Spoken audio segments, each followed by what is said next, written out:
नमस्कार दोस्तों, स्वागत है आपका हमारे YouTube चैनल पर। आज हम बात करने वाले हैं बहुत बड़ी दुखद घटना के बारे में जो कल यानी 27 मार्च 2025 को हुई। जी हाँ दोस्तों, कल म्यांमार और थाईलैंड में एक बहुत शक्तिशाली भूकंप आया जिसने पूरे इलाके को हिलाकर रख दिया। इस भूकंप की तीव्रता 7.7 मैग्नीट्यूड और इसके झटके इतने तेज थे कि न सिर्फ म्यांमार और थाईलैंड बल्कि आसपास के कई देशों में भी लोग डर गए। इस भूकंप ने बहुत सारा नुकसान किया, कई इमारतें ढह गईं, सैकड़ों लोग घायल हुए और अफसोस की बात यह है कि बहुत सारे लोगों की जान भी गई। तो दोस्तों, आज की इस वीडियो में हम आपको इस भूकंप के बारे में सारी जानकारी देंगे। ये कब, कहां और कैसे हुआ, कितना नुकसान हुआ, वहां क्या हालत है। साथ ही हम ये भी समझाएंगे कि भूकंप क्यों आते हैं और हम इनसे कैसे बच सकते हैं। तो वीडियो के अंत तक बने रहिए और अगर आपको हमारा कंटेंट पसंद आए तो वीडियो को शेयर करें, लाइक करें और हमारे चैनल को सब्सक्राइब करें।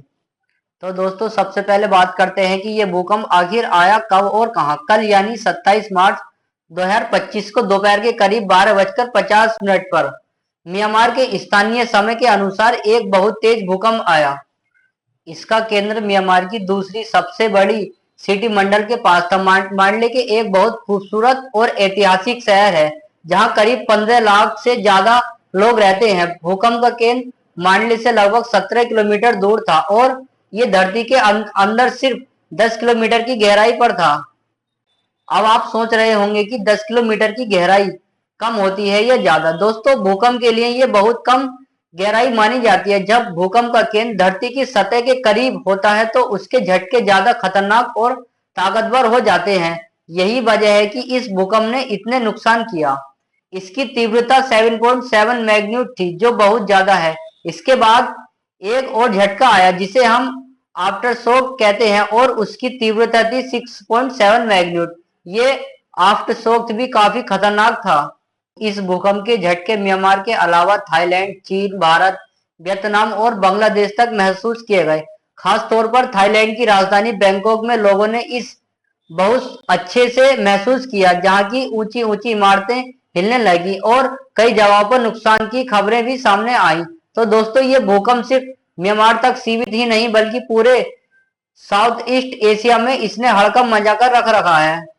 अब बात करते हैं कि इस भूकंप से कितना नुकसान हुआ। दोस्तों, ये बहुत दुखद है कि इस भूकंप ने सैकड़ों लोगों की जिंदगी छीन ली। म्यांमार में अभी तक की खबरों के मुताबिक कम से कम 144 लोगों की मौत हो चुकी है और 730 से ज्यादा लोग घायल हुए हैं। लेकिन म्यांमार की मिलिट्री सरकार ने कहा है कि मरने वालों की संख्या अभी और बढ़ सकती है क्योंकि कई इलाकों से पूरी जानकारी अब तक नहीं मिल पाई है।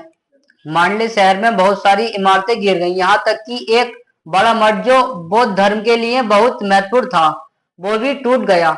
सड़कें फट गईं, पुल टूट गए और कई घर मलबे में बदल गए। म्यांमार की राजधानी नाय पी ताब में भी धार्मिक स्थल और घरों का नुकसान पहुंचा।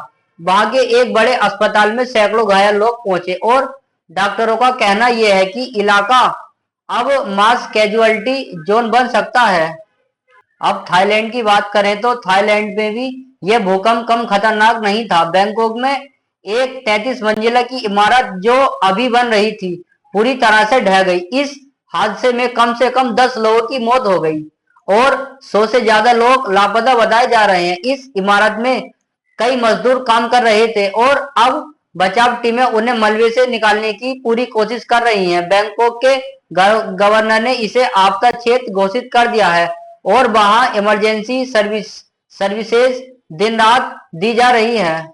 दोस्तों, एक और चौंकाने वाली बात, बैंकॉक में एक 30 मंजिल की बिल्डिंग की छत पर बना स्विमिंग पूल टूट गया और उसका पानी नीचे सड़क पर बहने लगा। ये नजारा देखकर लोग डर गए। इसके अलावा थाईलैंड के दूसरे इलाकों में भी कुछ इमारतों को नुकसान पहुंचा।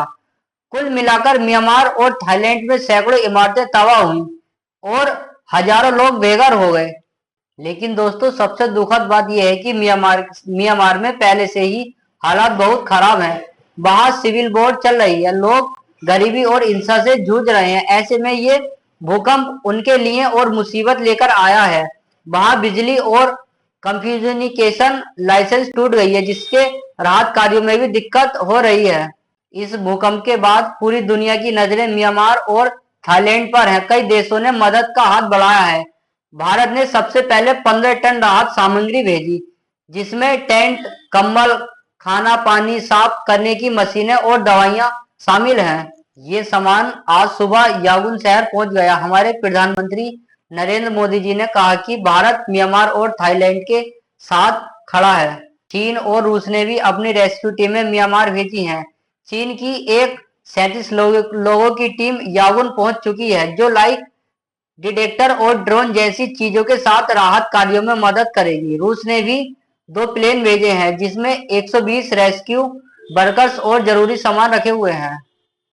यूरोपियन यूनियन की chief Ursula von der Leyen ने कहा कि यूरोप भी मदद के लिए तैयार है। संयुक्त राष्ट्र, यूएन और वर्ल्ड हेल्थ ऑर्गेनाइजेशन डब्ल्यूएचओ ने अपनी इमरजेंसी टीमें एक्टिव कर दी हैं। डब्ल्यूएचओ ने दुबई से ट्रामा एनर्जी की सप्लाई तैयार की ताकि घायल लोगों का इलाज हो सके। पोप फ्रांसिस ने भी पीड़ितों के लिए प्रार्थना की है। दोस्तों, ये देखकर मुझे बहुत अच्छा लगा कि मुसीबत में भी पूरी दुनिया एक साथ आ रही है, लेकिन अभी भी बहुत काम बाकी है, क्योंकि म्यांमार और थाईलैंड से राहत बहुत नाजुक है। लेकिन दोस्तों, उम्मीद अभी बाकी है। दुनिया भर से मदद आ रही है और लोग एक दूसरे का साथ दे रहे हैं। हम इसी बीच घटना से सबक लेना चाहिए, जो कि प्राकृतिक के सामने हम कितने छोटे हैं। तो दोस्तों देखो, इस भूकंप को रोका तो नहीं जा सकता, लेकिन हम उससे बचने की तैयारी कर सकते हैं। अगर आप भूकंप वाले इलाकों में रहते हैं तो अपने घरों को मजबूत बनाइए। इमरजेंसी किट तैयार रखिए, जिसमें पानी, खाना, दवाइयां, और भूकंप आने पर टेबल के नीचे छुपे या खुले मैदान में भाग जाएं। साथ ही म्यांमार और थाईलैंड के लोगों के लिए प्रार्थना कीजिए। अगर आप मदद करना चाहते हैं तो किसी एनजीओ या राहत संगठन को डोनेट कर सकते हैं। तो दोस्तों, ये थी कल के म्यांमार थाईलैंड की पूरी घटना की कहानी। अगर आपको वीडियो पसंद आए तो हमारी वीडियो को लाइक करें, चैनल को सब्सक्राइब करें, अपने दोस्तों के साथ शेयर कीजिए और कमेंट में बताइए कि इस बारे में क्या सोचते हैं। अगले वीडियो में फिर मिलते हैं।